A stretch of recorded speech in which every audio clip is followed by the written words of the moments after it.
তেহরানে দফায় দফায় তীব্র হামলা চালিয়ে যাচ্ছে ইসরায়েল ও যুক্তরাষ্ট্র। পাল্টা জবাবে ইসরায়েল সহ মধ্যপ্রাচ্যের বিভিন্ন দেশে ক্ষেপণাস্ত্র ও ড্রোন হামলা চালিয়ে যাচ্ছে ইরানও।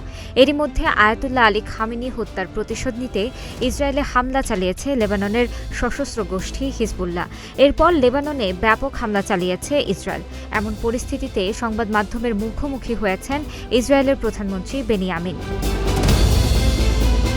যুক্তরাষ্ট্র ইরানের চলমান অভিযানের নাম দিয়েছে অপারেশন এপিক ফিউরি, আর ইসরায়েল নাম দিয়েছে লায়ন রোয়ার।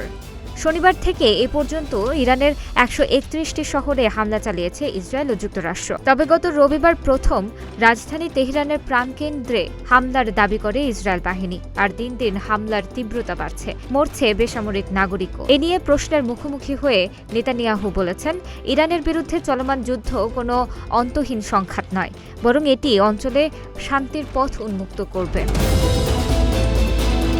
ফক্স নিউজে দেওয়া সাক্ষাৎকারে নেতানিয়াহু বলেন, বর্তমান সংঘাত মধ্যপ্রাচ্যের বিভিন্ন দেশের সঙ্গে ইসরায়েলের সম্পর্ক স্বাভাবিক করার নতুন চুক্তির পথ তৈরি করতে পারে।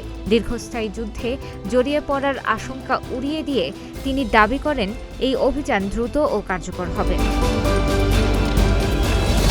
নেতানিয়াহু বলেন, ইরানের বিরুদ্ধে একসঙ্গে কাজ করে আমরা আব্রাহাম অ্যাকর্ডসের মতো আরও বহু শান্তি চুক্তি করতে সক্ষম হব।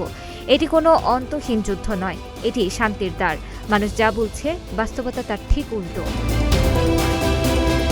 এদিকে রাতেও তেহরান দফায় দফায় বিস্ফোরণের শব্দে কেঁপে উঠেছে। পরিস্থিতির ভয়াবহতায় তেহরান ছেড়ে পালাচ্ছেন বাসিন্দা। ইরানের তাসনিম নিউজ এজেন্সির খবরে বলা হয়, সামরিক স্থাপনার পাশাপাশি বেসামরিক স্থাপনাগুলোতেও হামলা চালাচ্ছে ইসরায়েল ও যুক্তরাষ্ট্র।